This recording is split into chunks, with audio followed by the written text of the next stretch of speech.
Greetings, everyone. This is Patrick Oborn, co-founder of Telarus. We have a very, very special video interview for you today. We are joined by Cameron Olson. He is the VP of Business Development for the Unified Communication as a Service practice at Telarus. We'll be interviewing our very special guest, Mr. Alan Mazurek. He is, of course, the CEO of Vonage. He has been there and really guided the company through some really pivotal transitions here, especially during the last years. And before coming to Vonage, he was, of course, a Googler. And so we're very excited to have you on the call today. Alan, welcome. Patrick, thanks so much. I appreciate it. Looking forward to it. Cam, thank you. Adam, thanks. We've also got Adam Wilson, the director over the UK for Vonage. So thanks for having us. I'm very excited to be here. Thank you very much.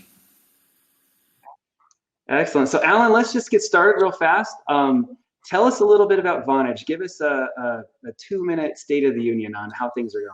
So things are going very, very well at Vonage. We have, we've changed so much over the last 5 years. And again, I joined 5.5 years ago from Google. And it's been an exciting journey. We have become a global leader in business cloud communications. If you look at the guidance we gave Wall Street, and we're a public company as well, we're actually, in terms of revenue, we're the third largest today in the pure play cloud communications space. If you look at our guidance that we gave back in February, it's roughly $875 million in revenue. And again, puts us third largest. And this comes from a dead stop being 0 5 years ago. Our focus is to serve from what we refer to as a platform play. So Vonage at its core is a communications platform, technically. And then we go to market 2 principal ways. We go to market in the very established use cases around contact center and UC that have moved obviously from premise to cloud. So we're a 100% cloud company.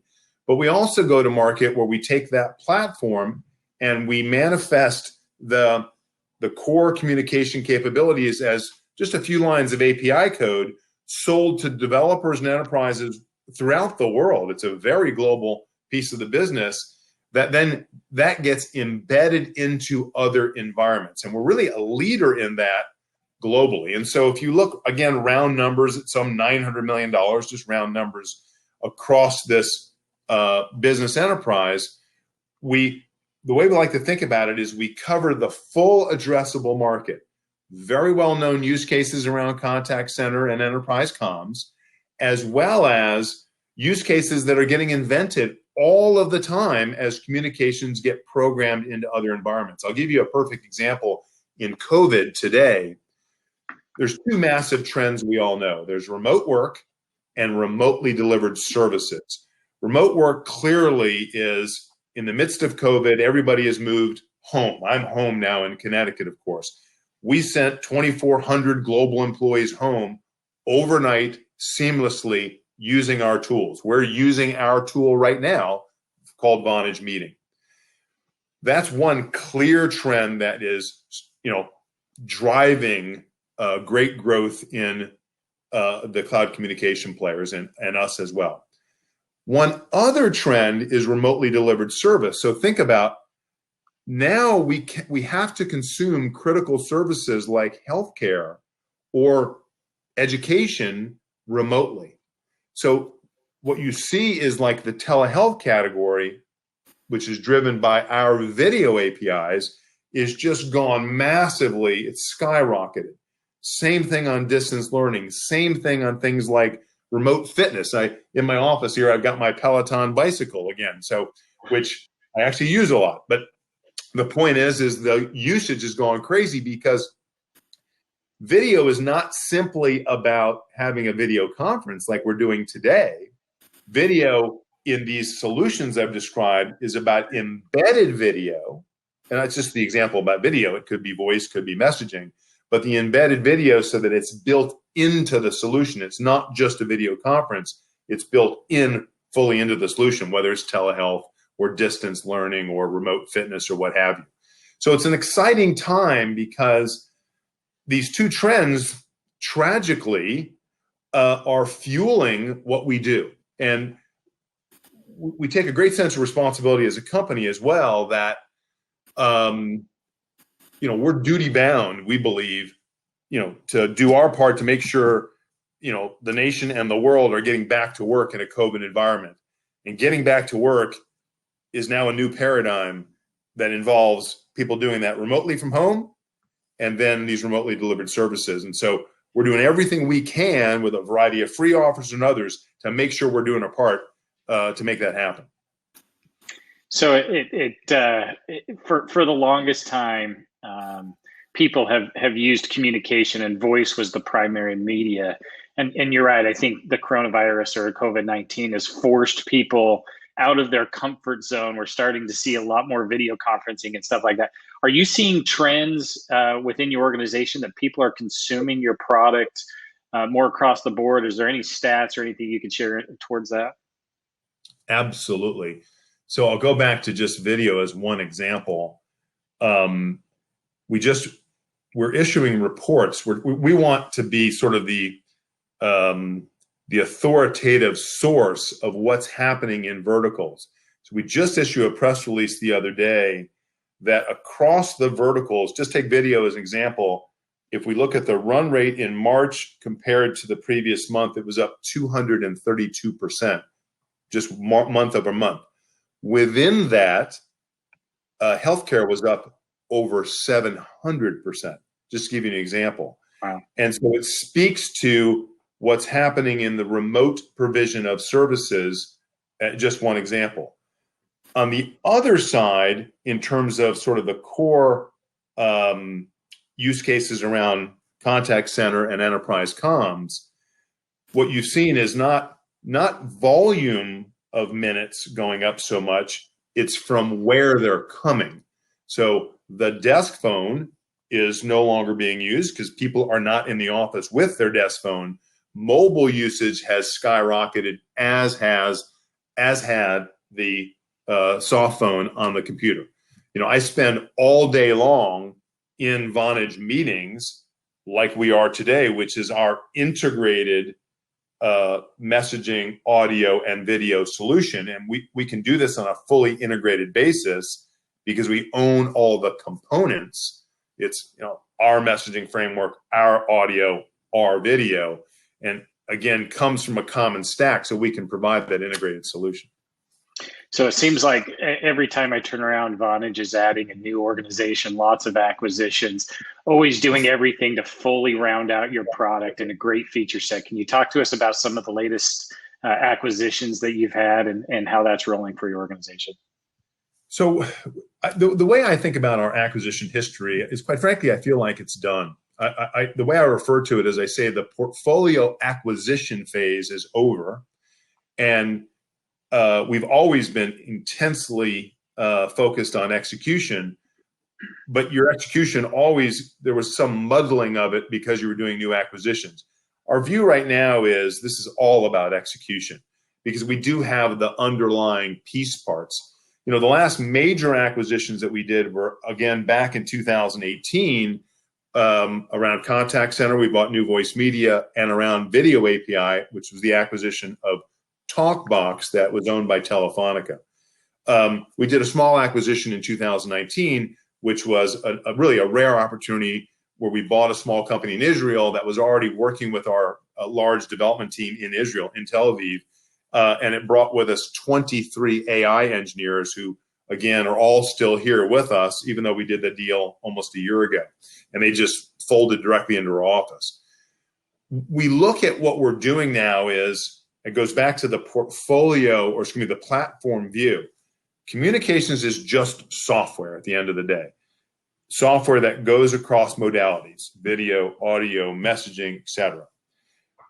We take those modalities and we either sell them as APIs or build them into use cases that are very well known, that have been prepackaged use cases for forever, contact center and enterprise comms. But because of the way that it's built, you deliver more extensibility or programmability, flexibility in even the prepackaged applications. And And so there's, I've been doing software for 25 years. Back in the old days, we'd build something very monolithically and it sort of did one thing. Now you have, because again, simply the way it's architected and built, you have levels of programmability you wouldn't otherwise have. So for instance, we have something called smart numbers, where your phone number itself is programmable. Remember, it's all software at the end of the day, and software that's been normalized by IP. So the way I think about it is the old days where your business card used to say, I have 3 phone numbers, a direct dial number, a cell number, maybe even a fax number. Well, in the world where the communication's been normalized by IP, it's kind of silly to have 3 numbers. All I need is one number to know, Cam, that you're you. I can choose the modality by which I want to reach you with, whether it's audio or whether it's, messaging or get to you through some over-the-top chat app, what have you. All I need to do is identify you as you. You have that level of programmability simply because of the way it's built, the way it's architected. And that's the approach that we've taken. We think of the market as we work with partners and we have this symbiotic relationship with the downstream customer is how do we solve the customer's communication needs? Simple as that. It's not about they need a specific UCaaS solution or a specific CCaaS solution or some certain APIs. They might need 1 or 2 or all, or you don't know. It's simply they have a set of needs that are as different as there are numbers of companies. We just want to collectively, partner and supplier, to basically be providing as much of those needs as we can. That's the way we view it. Alan, I love your enthusiasm and your your focus on the product and solving those solutions for your clients. Talk to us a little bit about the stuff that's not code. Talk a little bit about your human assets and the teams that you're building, especially over in Europe and in the UK. Just in terms generally on the culture and the like, and sort of the teams itself. And yeah, what's your plan? Your plan for the channel in the UK and where guys like Adam fit into the plan. So we are at. We want to be a partner first company, a channel first company. That's really an organizing principle. And again, years ago, this is sort of a learning that we've had, but I'm focused everything about that approach. We're very international. New Voice Media had as its, was founded outside London. So it's very strong in the contact center space in the broad Europe, European, UK and Europe, the whole EMEA geography. In North America, we've been working really intensively with partners like Telarus in order to drive that business. And we talked about, even when we did our Q4 results, that we had 100% growth in bookings in partners, and the partner community also was involved in 60% of our revenue in North America. In Europe, our traditional New Voice Media side did not work as much. Again, it's before we owned them with the partner community. But we see the benefits that we see in the United States extending into North America and extending in Asia as well. In Australia, I met with your colleagues in Australia early in the fall. So the point is, it's the same model we want to replicate, and building this under Adam in the UK, so that there is now the infrastructure to do precisely what we've done in the US, to bring that into EMEA, UK, and the broad pan-European area and worldwide. Our whole strategy is really moving, I would say, a west to east strategy. So we will be doing what we do in EMEA today in Asia Pac. We're already in Australia, but we will be extending it into other areas in sort of the more traditional Asia Pac areas also. Again, driving from a partner first position. I will tell you that I think in the world of COVID, I think the partner's role is more important than ever, because I think that pre-COVID, and what I'm referencing is the trusted advisor relationship. It's never more important than it is now, because Pre-COVID, we are collectively, symbiotically working on a deal. And there's an opportunity, somebody's moving from prem to cloud. And it goes through its normal sales cycle. Well, okay, here comes COVID. And now people have to virtualize tomorrow. In that world, no one should be sold to. It's the exact wrong thing to do. I think in that world, it's about helping. It's about guiding. Who best to help and guide than the trusted advisor? So I think the symbiosis of the relationship between us as the supplier and you as the partner organization is ever more critical now. Because what I say all the time is, my business and your business are only going to be successful if we take care of the downstream customer. And the downstream customer is we're facing a crisis. So how do we help and guide the downstream customer now more than ever through this? So I think it's really, really important. And so this is the approach that we're taking in everything that we're doing. That's fantastic. You know, you're absolutely spot on with the comment about the trusted advisor community really stepping up in times like this. I want to toss this question over to Adam real fast. You know, we talk about the partner community, and the word partner means different things to different people. In some cases, it means taking advantage of services, putting my logo on it and sending a bill to my customer, and really having a customer use the Vonage infrastructure, but not the Vonage support infrastructure. Where the broker, you know, we're at literally, you know, connecting Vonage to our customers and still maintaining an advisory capacity and a support capacity, but not a billing capacity. Talk to us a little bit about the transition and the adoption, because here in the States, we're really heavy on the trusted advisor, the broker type of model, where the traditional model in the UK is a little more the rebill model. Talk to us a little bit about where things are going and the types of progress that you're seeing over there. Yes, absolutely. It's a very interesting topic. The UK has been predominantly a reseller channel market.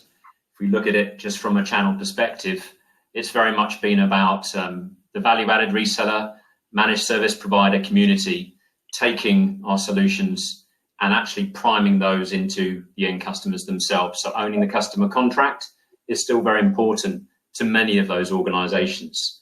So this trusted advisor model has very much been new for the UK market. And therefore, of course, it is more embryonic in this part of the world.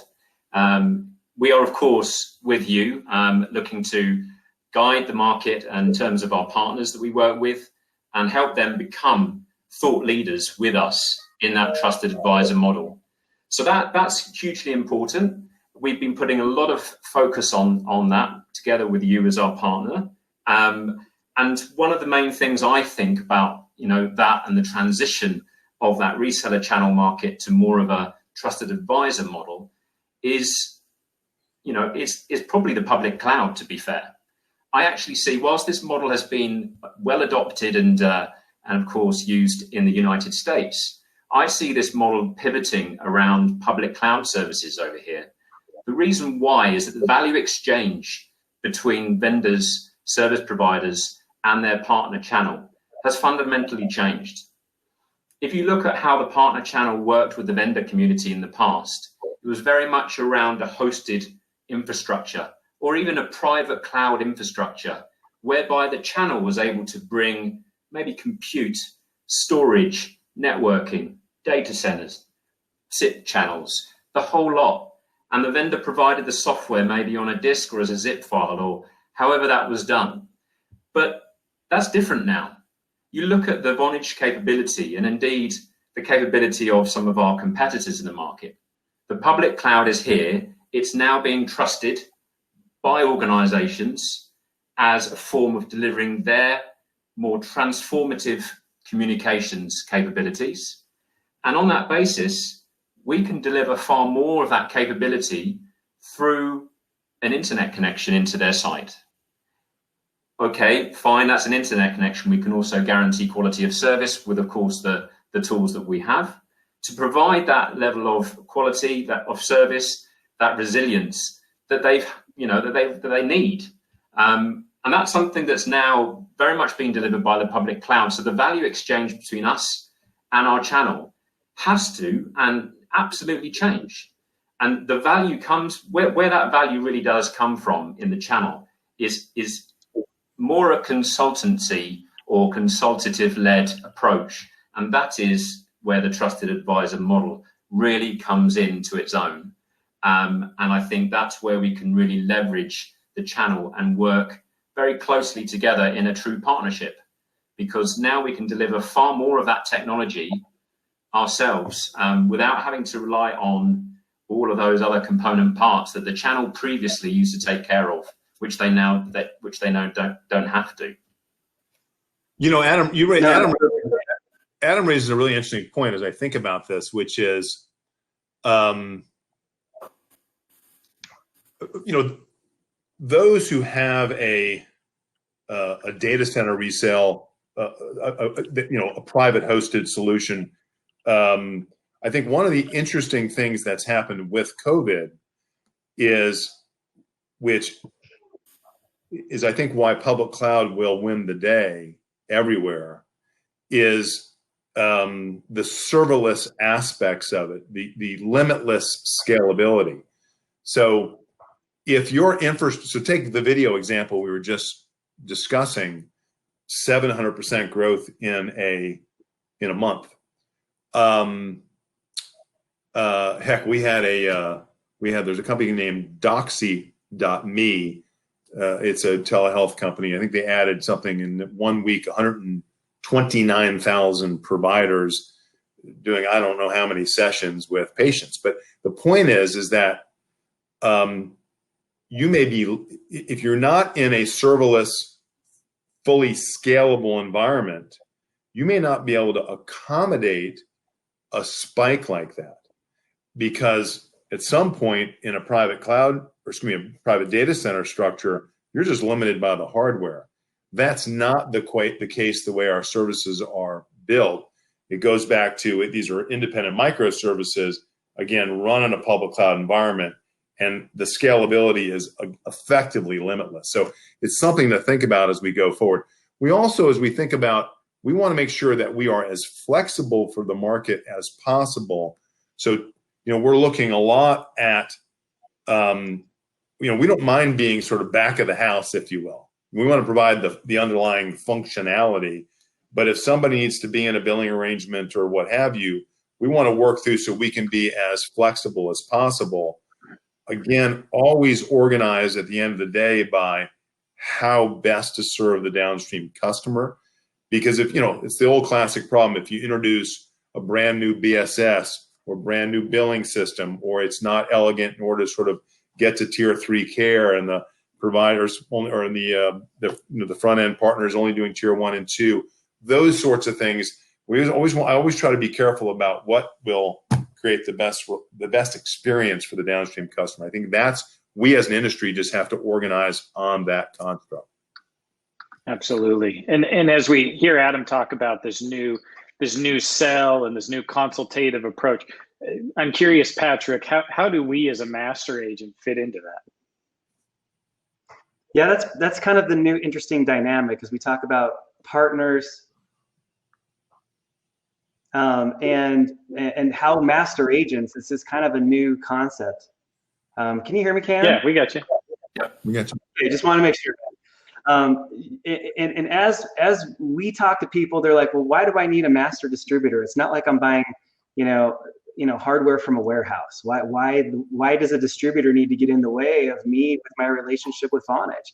Well, there's a couple of things. Number one, there's an engineering layer that we add in addition to Vonage's engineering. And coincidentally, Vonage's chief sales engineer here in the United States was the former VP of sales engineering for Telarus. And so we've got a lot of good blood there already in Tyler Smith. But also just the similar way that a distributor will finance a hardware purchase with their financing arm, we actually use your Vonage commission to finance you as a partner. So every dollar in Vonage commission that you earn, Telarus is essentially a bank. So we will lend you $10 against that $1 of Vonage commission. And those dollars, that program has been exceedingly popular during this COVID-19, because when people had payroll that they had to meet and all these emergency expenses that just popped up, that Vonage commission got those people through by virtue of the Telarus commission advance program. So there's this element of technical expertise. There's an element of financial products that we add on top of Vonage. And then there's the element of account management that we also add on Vonage. If you sell Vonage through Telarus as a master agent, and there's, comes a day where you don't want to physically provide the customer support that you used to, you can hire Telarus and move that account over to us, and we can manage your Vonage customers for you. And our primary role in that is making sure that they're happy on the Vonage service and that they're upgrading and expanding and recognizing all the additional services that Vonage has to offer. Because, as Alan was talking, you probably noticed, it's like two kids playing with Legos. There's lots of Legos spread out everywhere. And sometimes it just takes somebody to go and put together a little Lego castle for you to go, wow, that's a cool castle. I got to have one of those castles. Yeah. And I think that's one of the things that are holding businesses back with relationship to everything Vonage has to offer. There's so many Legos. I don't think most people have a vision for what it can do for their business. And that's really, again, where the trusted advisor and the Telarus sales engineers come in, because we're master Lego builders. We've seen, hundreds of Vonage deployments in the past. We've been Vonage's #1 master agent for 5 years in a row. We know what it can be. And I think, again, that's one of the things that hold a lot of customers back, is just seeing what the Vonage potential, what it could potentially do for them. Now with COVID, we're seeing it quick, because there's really not a lot of time to do research and talk about it. And it's been forced upon us. But again, having those Lego creations, that's why I love going to Legoland, because you could see what someone else's imagination did with the same Lego blocks that everyone has access to. So we love working with Vonage. We love adding that additional layer and making Vonage that much better for our partners. And so for those people watching who may not understand what a master agent is, especially in the context of being in the UK and really having a legacy of working directly with service providers, that's where master agents come in. And that's some of the big wins that we've had and the value we've provided for our partners here in the States, and something we look forward to providing in the UK. Thanks, Cam. Yeah, perfect.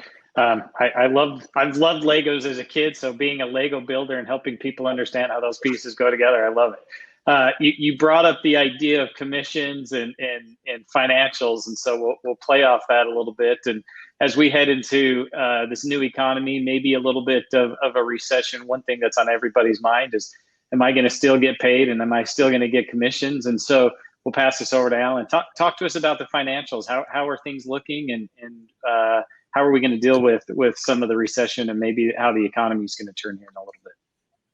Well, I mean, we as a company, it's interesting. I mentioned we're very, very stable. Matter of fact, go back to what I was speaking about at the beginning, where we have, again, in business, we're the third largest in the world among the pure plays.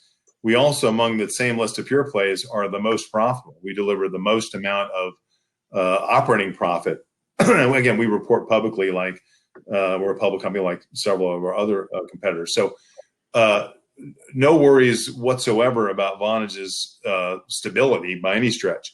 And the other thing, again, which is, if we weren't already so strong financially, is simply the fact that, again, I always say this in somewhat of a tragic way, I think COVID is an absolute long-term benefit for Vonage, because we all have seen the immediate spikes in demand for virtualizing your workforce. I've got to move 200 agents remote tomorrow. We've all seen that in the contact center space, and the same happening in the enterprise comm space. Now, and similarly, I talk about what's happened in the video market. Well, clearly, it's not all roses, it's not all, perfume and roses, wherever the saying goes, because you do have certain industries that are struggling, like travel or hospitality or things like that, that, no one is immune to. As their business goes down, yours may go down with it. But but the way I think about the market is that exposure to, let's say, travel is temporary. It's coming back. Matter of fact, it's interesting. We're very global. So we have this big exposure in Asia Pac I started to mention before. Well, COVID hit Asia Pac obviously early in Q1, and you could see the dip in, and it's a usage-based model there. You could see the dip in volumes, and you could see them come right back up. So it's temporary in terms of the exposure to certain affected industries, but the areas where you see shifts of remote work and remotely delivered services, those are permanent in my view. So the temporary dips will come back to some level of normalcy. The shifts in telehealth and remote work, or excuse me, remotely delivered services, telehealth is just one example, and remote work, I think will be permanent. And what I mean by permanent is not that no one's going to go back to college physically, or no one's going to go back to the doctor's office. Of course, we're going to get back to that. But the trends that we already saw before COVID, where telehealth was growing at a certain level, or remote education was already growing at a certain level. Obviously, now they've gone like a rocket ship because they've had to. My point is after COVID, they're not going to go back to the slope they were before. They're going to permanently be at a steeper slope. So I think we as a world are permanently changed from this perspective. Think about how productive the four of us feel in our respective homes.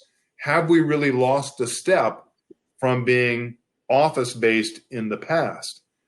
I would maintain, and we just did a survey literally to our full 2,400 employee base. And just 2 days ago, I saw the results. We had 72% come back. Just 6 questions, just trying to understand, again, how people were sort of dealing with this environment.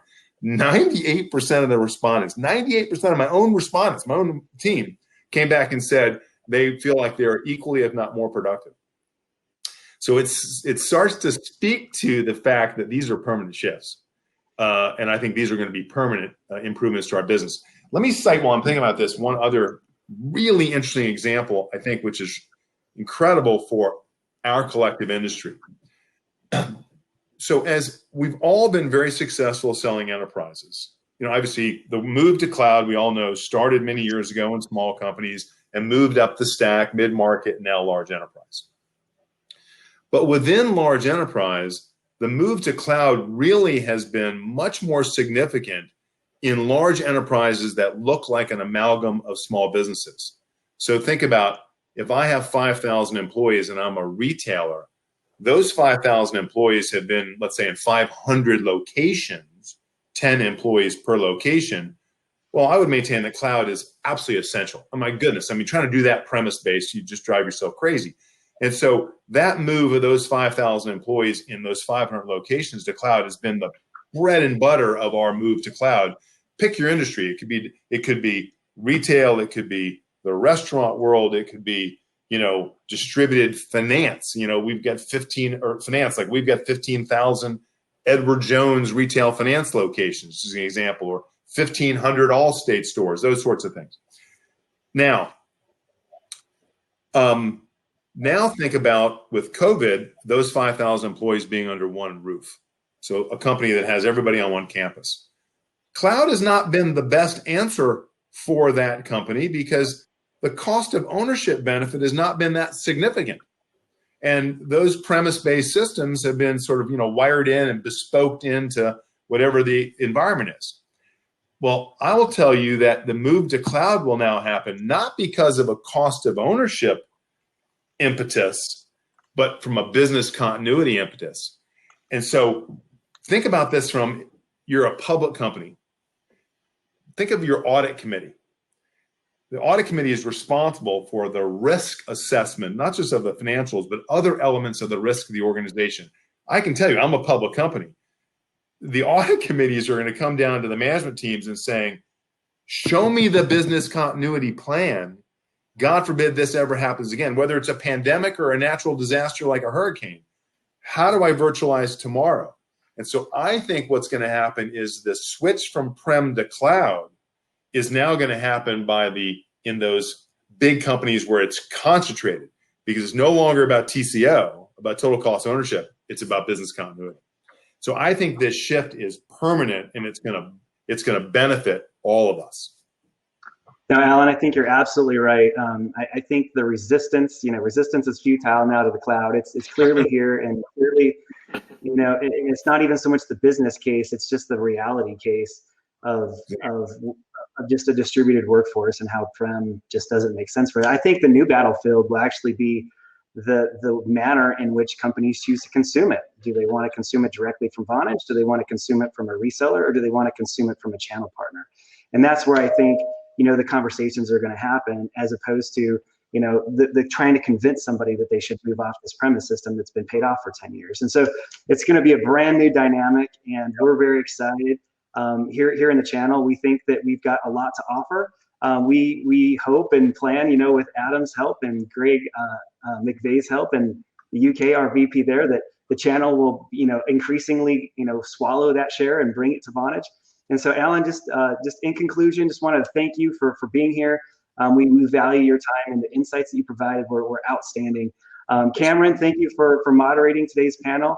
We appreciate you being here and for the thought leadership that you have demonstrated at Telarus. And Adam, thank you for all you do for Telarus and our partners and our RVP there, Greg McVeigh. You are a tremendous asset to Vonage and a tremendous asset to us. So thank you very much. My pleasure. Thanks for the opportunity, Patrick, to you as well. Thank you.